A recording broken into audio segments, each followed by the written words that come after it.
오늘 낭독할 책은 그냥 오는 돈은 없다. 부와 행복에 관한 쉬운 7가지 조언입니다. 지은이는 다니쌤, 출판사는 포레스트북스입니다. 출판사에서 책을 보내주셨습니다. 고맙습니다. 자, 지은이 다니쌤 이의상 30대 후반 한국전력공사에서 나와 도전한 사업이 전부 실패하여 모든 것을 잃었다. 재산도 가족도 삶의 희망도 없는 절망 속에서 2번의 극단적인 시도를 하기도 했다. 쪽방촌과 고시원을 전전하던 중 우연히 책 한 권을 만나 돈과 사업에 대한 큰 깨달음을 얻고 인생이 완전히 달라지는 경험을 했다. 그 뒤 40대 초반부터 치열한 자기개발을 통해 부동산 재테크 전문가, 소형 건축 시행 전문가, 마케팅 전문가, 1인 지식 창업 전문가, 유튜브 전문가로 거듭나 제2의 전성기를 보내고 있다. 그동안의 경험을 바탕으로 부에 대한 철학과 실전 재테크 노하우를 지난날의 자신처럼 삶이 막막한 사람들에게 공유하며 희망을 꿈꿀 수 있게끔 도와주고 있다. 현재는 다니 캔버스 법인을 운영 중이며 유튜브 다니TV 채널과 오랜 준비 끝에 오픈한 온라인 강의 클래스 플랫폼 잉크를 통해 은퇴를 앞둔 중년을 대상으로 은퇴 재테크 설계, 부를 위한 마인드셋, 1인 지식 창업 등 인생 2막의 방향을 제시하고 있다. 네, 다니쌤, 유튜버로 굉장히 유명하시죠? 네, 제가 낭독을 해보도록 할게요. 챕터는 총 4개로 나누어져 있고요. 제가 가장 기억에 남는 부분은 챕터 2, 내 인생 최고의 파트너는 바로 나 라는 부분이었습니다. 낭독해 보도록 하겠습니다. 페이지는 112페이지 시작입니다. 직장 내 왕따 인기 스타가 되다. 2021년 가을이었다. 30대 중반의 남성이 방문했다. 키는 160cm 정도, 배가 많이 나와 있었다. M자형 탈모가 상당히 많이 진행되어서 실제 나이보다 더 들어 보였다. 목소리도 가늘고 거칠어서 듣기에 불편했다. 상담하는 내내 나와 눈을 맞추지 못하는 것으로 보아 타인과 소통을 잘 못하는 내성적인 성격인 것 같았다. 솔직히 첫인상이 그리 좋을 수 없었다. 나를 찾아오기까지 얼마나 많이 고민하고 갈등했을까 생각하니 마음이 짠했다. 한편으로는 그의 용기에 박수를 보내고 응원했다. 그에게 외모와 성격, 말투는 넘기 힘든 장이었다. 직장 내에서 심하게 왕따를 당하기도 했다. 결국 견디지 못하고 5년 전 첫 직장에서 이직을 했다. 이직해서 옮긴 지금의 직장에서도 외모와 성격 때문에 무시당하기 일쑤였다. 우울증이 심해져서 신경정신과에 다녔다. 그러나 좀처럼 나아지지 않았다. 우울증의 원인이 사라지지 않는 한 치유는 요원했다. 그의 왕따 인생은 학창시절부터 직장인이 된 지금까지 수십 년 동안 이어져 왔다. 그런데 그의 기나긴 왕따 인생에 반전이 일어났다. 직장에서 그를 대하는 태도가 달라졌다. 따돌림을 일삼던 직장 선후배와 동료들도 대우가 바뀌었다. 무언가 일을 맡길 때면 정중하게 부탁하고 심지어 친해지고 싶어하는 이들도 생겨났다. 그를 무시했던 팀장도 그를 존중하고 의지하게 되었다. 지금 그는 직장에서 완전 인싸다. 우울증도 싹 사라졌다. 무슨 일이 있었던 걸까? 그가 자초지종을 들려주었다. 그에게는 취미이자 특기가 있었다. 글쓰기와 엑셀, 파워포인트 활용 능력이다. 2년 전부터 그는 꾸준히 블로그에 글을 올렸다. 주제는 2가지. 에세이와 엑셀, 파워포인트 활용법이었다. 중요한 발표를 앞두고 있는 직장 동료가 우연히 제 블로그를 본 거예요. 어떤 발표였는데요? 큰 계약이 걸린 중요한 발표였어요. 모두 5팀이 발표를 하는데 그 발표로 당락이 결정되는 거였죠. 회사 차원에서는 매우 중요한 계약건이었겠네요?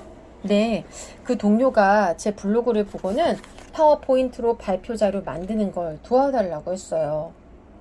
그래서요. 주말에 회사에 나가서 함께 발표 자료를 만들었어요. 동료는 무척 만족했고 1등으로 큰 계약을 하게 되었죠. 와, 정말 대박이네요. 그 이후 저를 왕따시켰던 그 친구가 제 팬이 되었어요.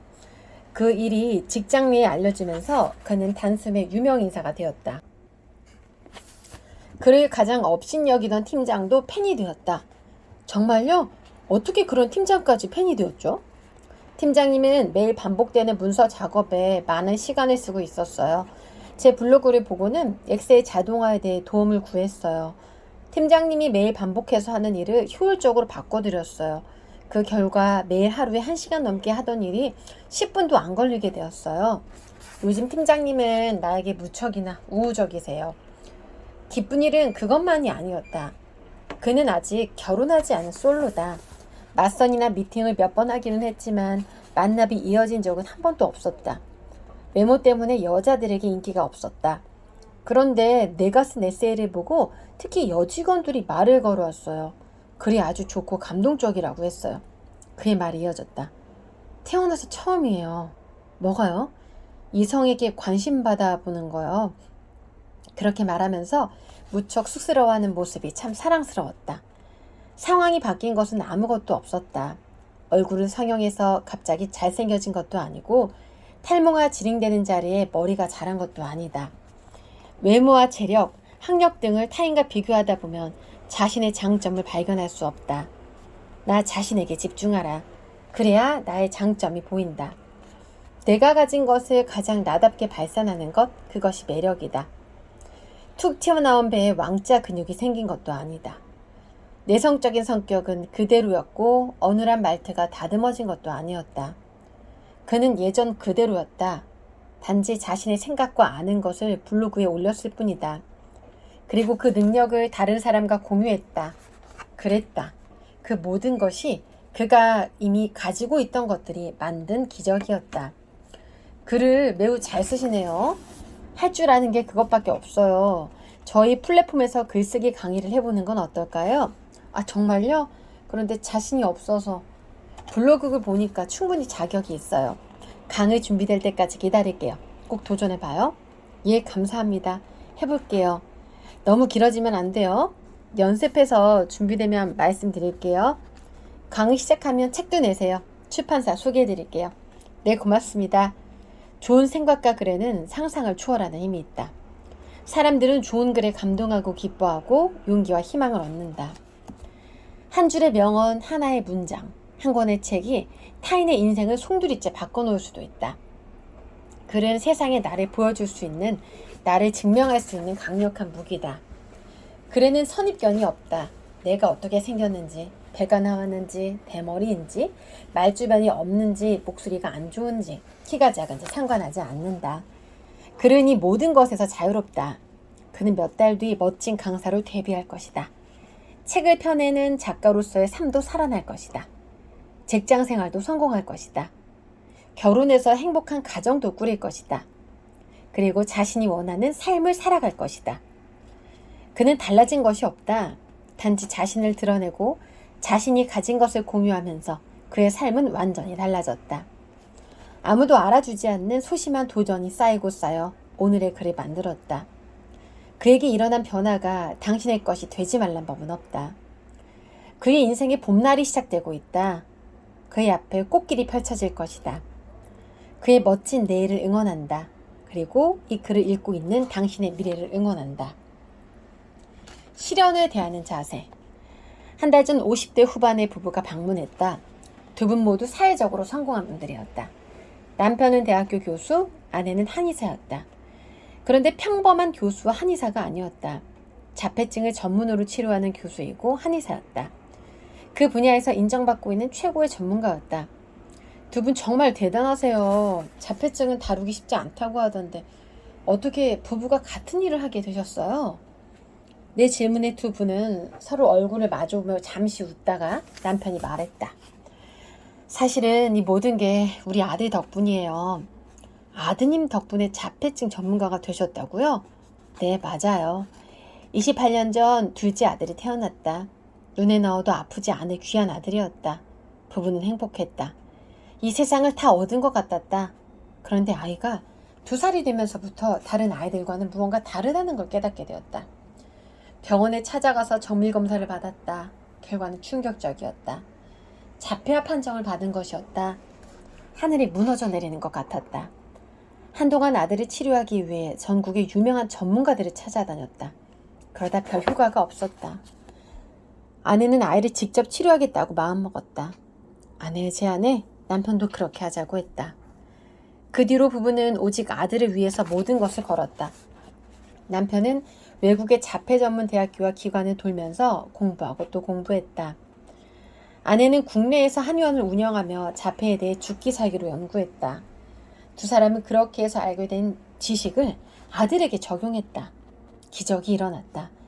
아들은 국내의 명문 대학교를 매우 우수한 성적으로 졸업했다. 지금은 아버지와 함께 사업을 준비 중이다. 자폐아가 국내 유명 대학에 입학한 사례는 거의 없다고 한다. 게다가 사업까지 하는 건 더욱 쉬운 일이 아니라고 했다. 물론 아들의 자폐증이 완전히 치료된 것은 아니다. 그렇지만 거의 정상인에 가까워지고 있다고 한다. 이제는 부모의 도움 없이 혼자서 사회생활을 하는데 큰 문제가 없을 거라고 한다. 아내가 말했다. 둘째 아이가 자폐라는 걸 알았을 때는 정말 죽을 만큼 힘들었어요. 하나님을 원망하기도 했고 모든 걸 포기하고 싶었죠. 하지만 포기할 수 없었어요.